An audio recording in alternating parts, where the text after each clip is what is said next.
गांव का गरीब विशाल और जादुई हिरन। पूरी कहानी सरल प्रेरणादायक बच्चों के लिए। एक शांत गांव में विशाल नाम का एक गरीब लेकिन दयालु लड़का रहता था। उसके घर की हालत बहुत साधारण थी पर दिल बहुत बड़ा था।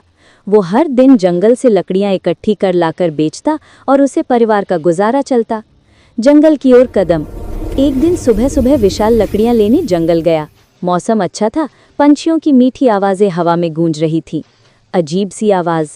थोड़ी दूर जाने पर उसे पेड़ों के पीछे से किसी जानवर के रोने की आवाज़ सुनाई दी।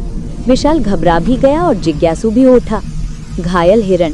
झाड़ियों में उसने एक सफ़ेद चमकदार और बेहद सुंदर हिरन देखा, लेकिन हिरन के पैर में कांटा चुभा हुआ था। हिरन दर्द से कांप रहा था। विशाल ने बिना डरे धीरे धीरे हिरन के पास जाकर उसका पैर पकड़कर कांटा निकाल दिया। हिरन ने कृतज्ञता से उसकी ओर देखा, जैसे कह रहा हो, धन्यवाद।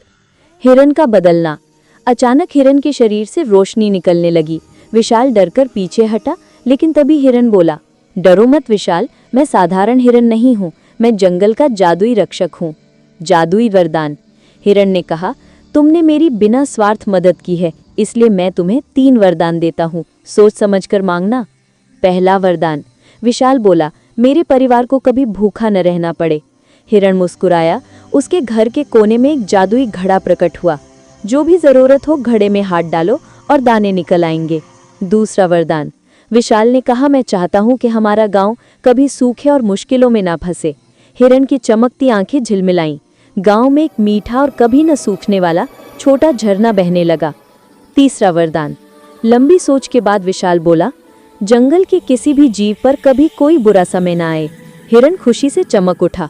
तुम सच में नेक हो, तुम्हारे कारण ये जंगल हमेशा सुरक्षित रहेगा। गांव की खुशहाली। घर लौटकर विशाल ने जादुई घड़े का उपयोग किया। खाना मिलने लगा, परिवार खुश रहने लगा। जल्द ही गांव वालों को भी नए झरने का पता चला और पूरे गांव में सुख समृद्धि आने लगी। गांव वाले हैरान, सब सोचने लगे, ये चमत्कार कैसे हुआ। विशाल ने किसी को कुछ नहीं बताया। वो चाहता था कि मदद दिखावे के लिए नहीं होती। विशाल की सच्चाई। एक दिन गांव वालों ने पूछा, ये सब तेरी वजह से हुआ है क्या? विशाल ने मुस्कुरा कर कहा, अगर दिल साफ हो तो दुनिया खुद सुंदर हो जाती है। हिरन की वापसी। कुछ महीनों बाद वही जादुई हिरन फिर से विशाल के सामने प्रकट हुआ। विशाल, अब मेरे लौटने का समय आ गया है। हिरन बोला, क्या मैं दोबारा तुम्हें देख पाऊंगा? हिरन बोला, जब भी कोई नेक काम करेगा मैं वहीं मौजूद रहूंगा। अंतिम विदाई। हिरन धीरे धीरे रोशनी में बदलकर गायब हो गया, लेकिन उसका दिया हुआ सुख गांव में हमेशा बरकरार रहा। कहानी की सीख। नेकी बिना स्वार्थ के करनी चाहिए। छोटी मदद भी बड़ा चमत्कार बन सकती है।